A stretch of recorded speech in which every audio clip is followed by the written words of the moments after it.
Hello and welcome back to Dungeons & Dragons, Planescape Torment, the Enhanced Edition. When we last left off, we became a mage! Now, let's see, with this, we can identify the triangle earring, finally. How would you like to identify this item? By spell. Receive a small earring from folds to the mouth of the one watching. The earring spell carries a minor blessing from the gods of wealth in the backwater prime world. When held in the hand, the word copper is whispered, gives the wearer 33 copper commons. This blessing can be used 3 times before the enchantment is exhausted. Use. Use. And finally, use. Might as well. Scroll of Identify. Apparently Duck Hunt doesn't know identification, so let's give him this spell. Successfully season learning this spell. Yay! Let's see, what are the things? You could probably use these, although I think you're 2 to 9, 1 to 8. Brimstone Hammer, but that's speed 7 versus same speed. Oh, you only use your sword. That's perfectly fine. Well, you're just going to be holding on to those anyway. These two are worthless, and those two we're going to sell.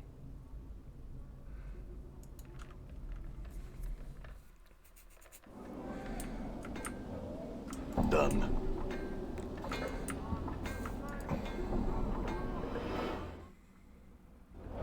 I'm gone.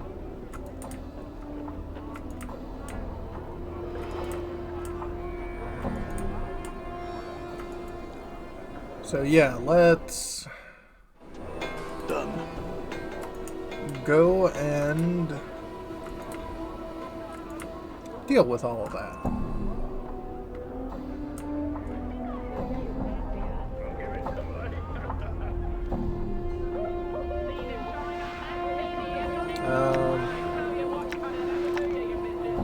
Can drop those there. Maybe I can sell that rusty dagger.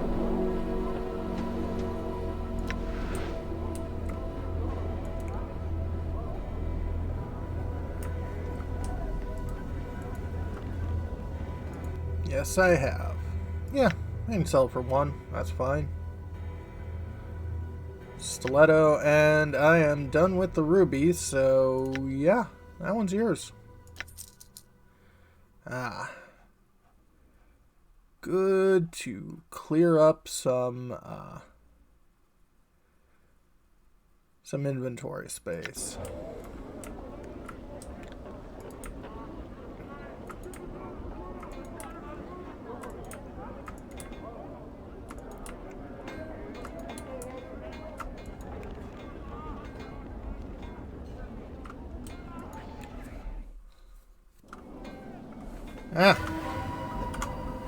Okay, so I am going to cast some magic missile. Endure. In enduring, grow strong. And you guys can do that.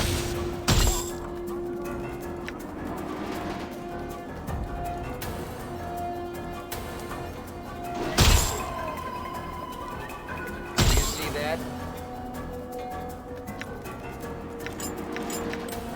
More rings. I'm gone.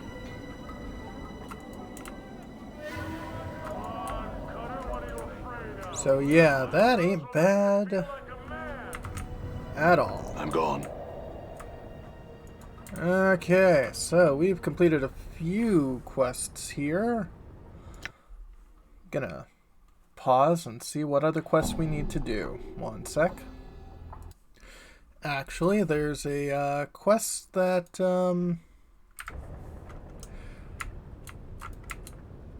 needs to be completed elsewhere, actually. Unknowingly. All the way back down to the Smoldering Corpse Bar. What a pleasant name. Done. But remember Nod? He wanted to know how his sister is doing. If we'll ever come across her. And we will. Come on off with you there, let's go. Alright, Governor, don't dawdle then. All right.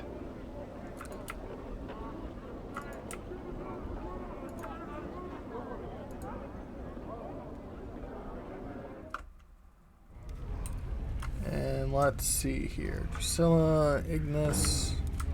I'm gone.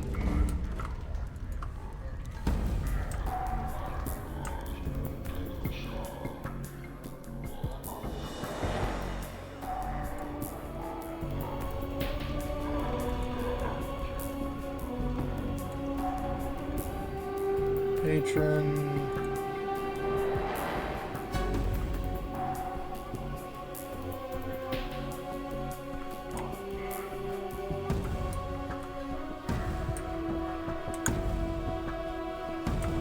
Oh.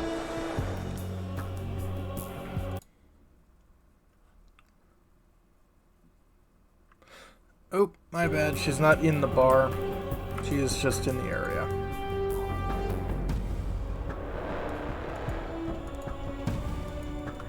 Oh, come on. There we go.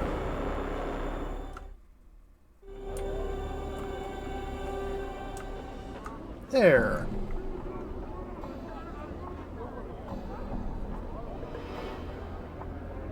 See a young woman dressed in tight leather bodice and leggings. Smells faintly of cheap perfume in her face, though pretty is painted with garish makeup. She smiles coyly to see you. Seeking some company, love? Are you by chance Semaris? Stares at you silently for a time and speaks. I was called that once, long ago. Who are ye? I was sent to find you by Nod, your brother. He's worried about you and hoped I could tell him how you were. Nod? He's alive? Where? Why didn't he come to seek me out himself? I think he's ashamed. He's a collector now, living in poverty in Ragpicker Square. He doesn't seem quite right in the head, I mean. Updated my journal. He was a bit touched, even as a child. When his name was Thotis, I missed him so. Shame, though. Me own work's no more proud. Well, at least I'm doing well for myself. For a hiver, at any rate. I must visit him soon. She looks at you closely for the first time she's spoken. Are you a friend of Nod's, or... of a sort. Yeah, why? Could ye... She frowns, biting her lip as considering something. Can you give this to them? She steps close to you and offers a pouch with what looks to be about 100 copper commons. Yes, I swear I'll get it to him. Updated my journal. She hands you the pouch. I thank ye. Go speak to Nod for me. Tell him how I worry about him so. I will. Farewell. Hey, we're being watched, Chief. Just All look right. natural. We are. Casual.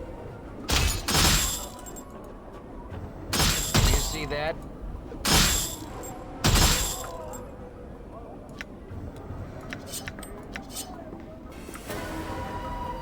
More of those.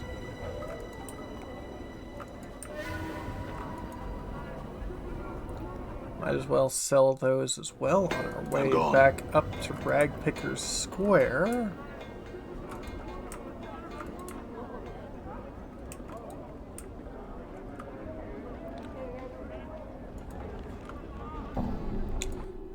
Yeah, I have.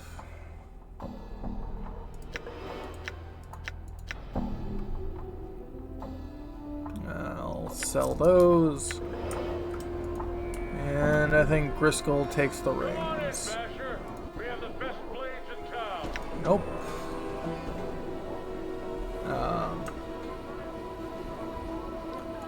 You take rings? Yes, you do.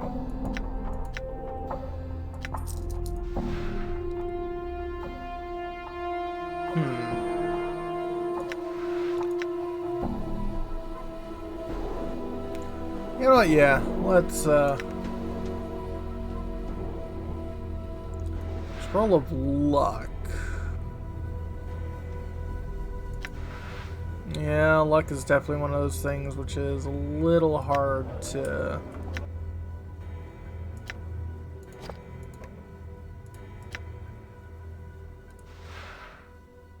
Oh.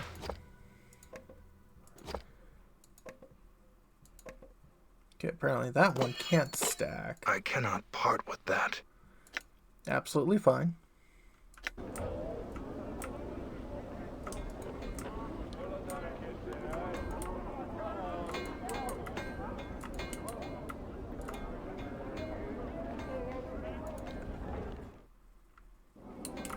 I'm gone. Okay, you guys really like dying.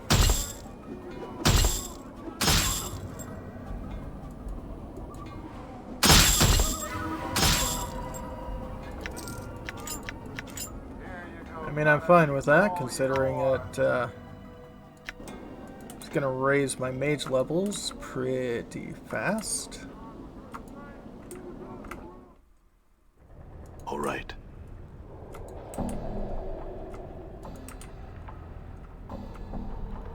There's Nod.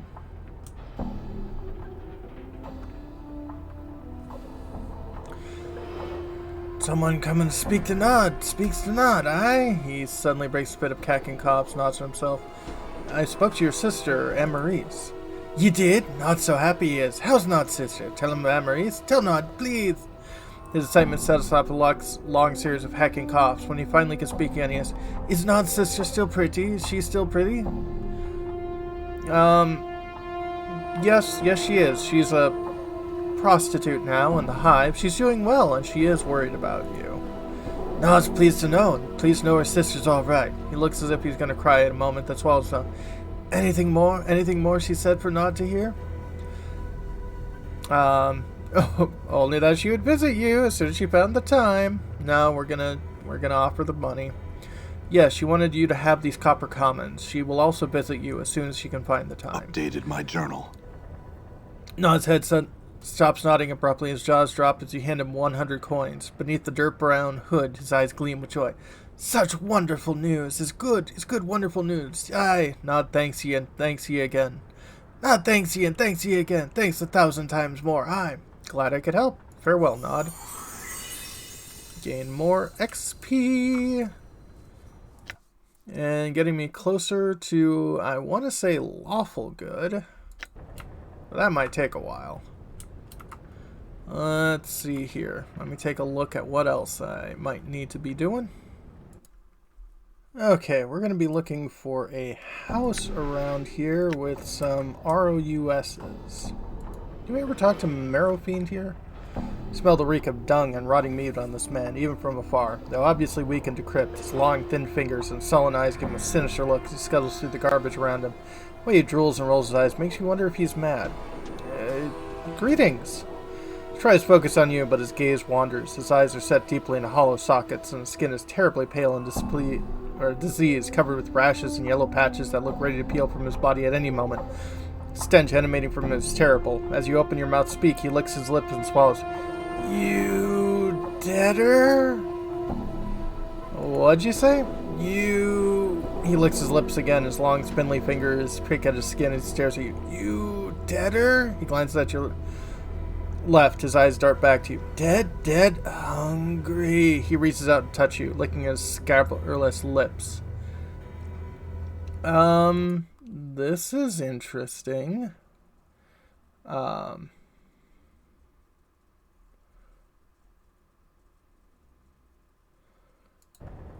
Well, let's be nice.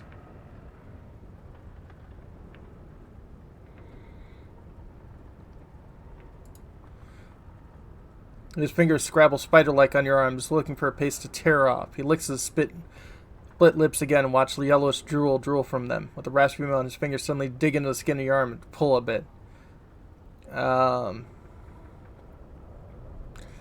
Yeah, let's step back a bit. As you watch Beel's stomach turns, takes a bit of flesh and shoves it into his mouth. He chews it slowly and swallows. You dead? No, I'm not dead. You taste dead. He scratches himself beneath his robe and notices that he has a finger hanging from his neck on a cord. Looks like there's a ring on it. Still hungry. What do you usually eat? He makes a scuffling noise like a pig. Dead. What is that finger bone? He looks down, his plague-ridden features twisting into a ghastly snaggletooth parody grin. Snack! He looks ready to chew on it.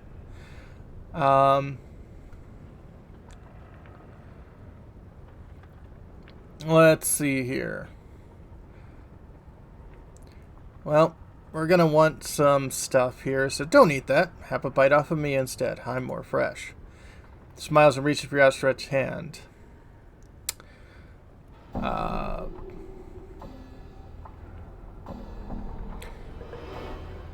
Let's see. Yeah, let's let him.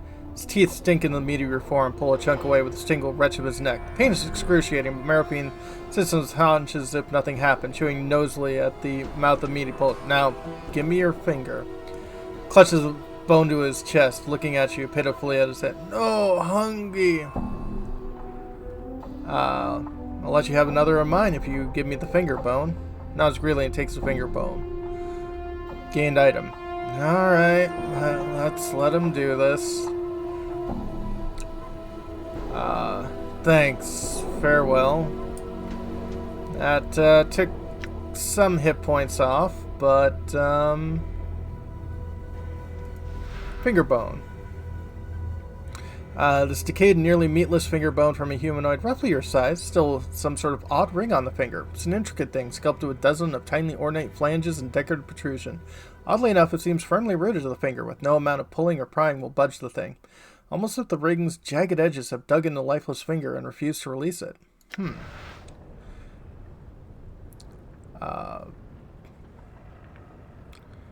Well, let's see here.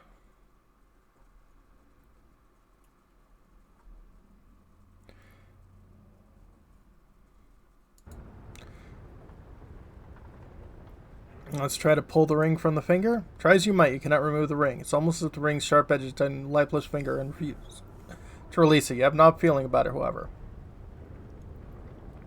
Remove your own finger, replace it with the finger bone. Place your ring finger of your left hand into your mouth. Close your eyes and take a deep breath. Then bite down hard as you can. A sickening crunch, and you're overcome with the taste and smell of blood. You spit out the bloody finger of your hand, rotted ring. Place the rotted ring-laden finger bone against the gushing stump. Continue. First, nothing happens. You're horrified at the thought of what you've just done. Suddenly, though, you feel a strange tingling sensation as the bones fuse and tendons reknit. In a moment, the rotting finger bone has become a living part of your body. Though it still throbs painfully, the jagged ring suddenly loosens its slip off the palm of your hand. Yay. Mempha's biting ring.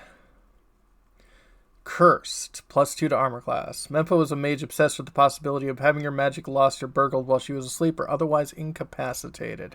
While the vast majority of her carried her possessions were inseparable from her corpse and left with her some of her weaker items, early experiments perhaps were left behind and remain in the world of the living. Mempha's biting ring, whose powerful aura protects the bearers from bodily harm, is one such item. However, once placed upon the finger, the ring bites down and holds on so tenaciously that it's nigh impossible to remove the bitten digit. So it adds +2 to armor class, but you can't remove it. Well, not without a remove curse spell.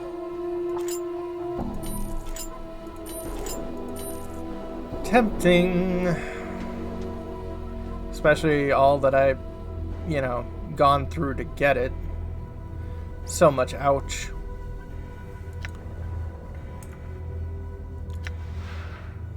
Let's see here. Let's save over that.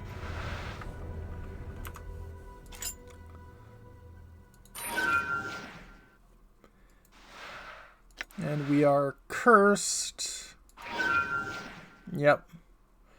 But we're down to armor class of 1, which honestly, yep, item cursed. A ring of protection +2 is not a terrible thing to have, especially since I imagine I'm going to be playing the mage for most of this game.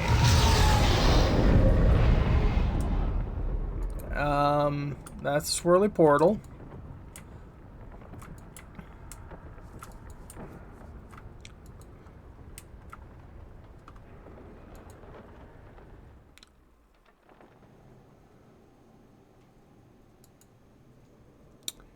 Shares grave and a collector. Tall, lanky, pale, grim-looking man exudes authority despite his gangly and somewhat awkward frame. Good portion of his left ear is missing, and what little of that is a ragged mess of scar tissue, as if the ear was bitten rather than cut off. His narrow, shifting eyes, almost mere slits, look clever and dangerous. Would you be Sharegrave? Spits out a reply. I don't know, you Burke. He glances at you. Who are you to be asking some Sharegrave cutter? A man called Pox referred me to Sharegrave. He told me I might know the location of someone named Farad. Tension in the room suddenly rises. Now, what a funny thing to be asking about. What do you know about old bloody Farad for? Well, I think we're going to call this a video, and when we come back, we're going to talk to Sharegrave here. Have a good one.